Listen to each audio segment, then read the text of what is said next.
Happy Friday. Phil Lindemann with your news from Avalanche Physical Therapy on Krystal 93. We went west for First Chair Friday this morning, where 3 inches of snow at Vail was just enough to cover the sun crust.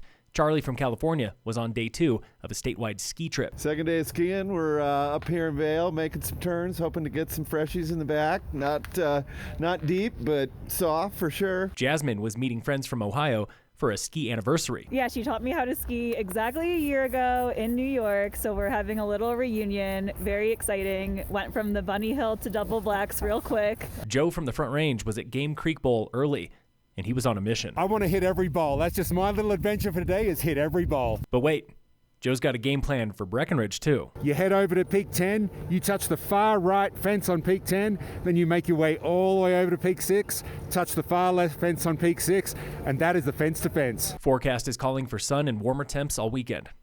Families at a mobile home park in Silverthorne are fighting for compensation from a luxury developer that bought the land from beneath their trailers.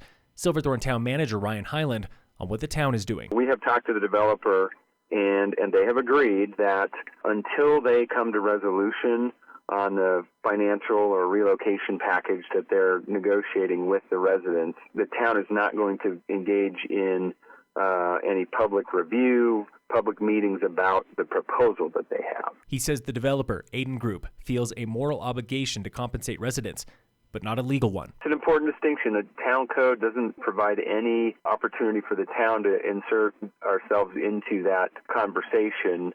We're trying to facilitate and help those parties continue that conversation, but we don't have any code basis to require that financial assistance. Peter Bakken of local advocacy group Mountain Dreamers says that legal obligation could be coming soon. I believe that there will be in our state legislature this term a bill introduced that really tries to address some of these issues around mobile home parks, including issues like we're dealing with now, which would require property owners, if they're displacing people, to compensate them. Until then, he is nervous for 3 other mobile home parks in Summit, where residents own their trailers, but not the land itself.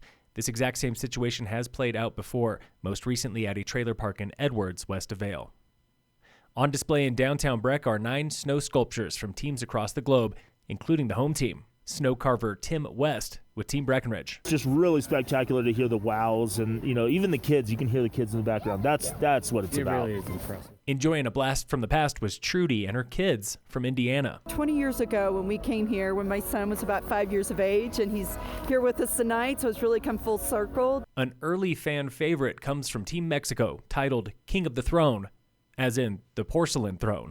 It's hysterical. It's great. Everybody I've seen has been taking a picture of it. Viewing is free now through next week. Tomorrow is by reservation only. In sports, the Nuggets play the Pelicans tonight at 6. The Avalanche face the Blackhawks at 6:30. And in local sports, big weekend for Summit High sports, starting today with Alpine Ski Team racing giant slalom at Beaver Creek. Boys and girls basketball are at home for Steamboat, hockey's at home for Aspen, and girls swimming and diving is out in Aspen. Tomorrow, the Nordic team races at Molloy Park in Minturn, wrestling's at Thomas Jefferson. Boys basketball plays Resurrection Christian, hockey's at home for a rematch with Battle Mountain. The Tigers lost to the Huskies earlier this month, 4-1. Copper is hosting the Winterbike Fat Bike races tomorrow at sundown. Taylor Prather with the resort. We'll have a groomed track, and if you have a fat bike or even if you have a mountain bike and want to give it a go, that's encouraged. Kids race a 2-mile loop for free. Adults race an 8-mile loop for $25. Sign up at coppercolorado.com. And the Breckenridge Vipers are playing the Vail Yeti twice this weekend. Opening game tonight in Vail at 7:50. Closing game tomorrow in Breck at 7:30. Phil Lindemann with your news from Avalanche Physical Therapy on Krystal 93.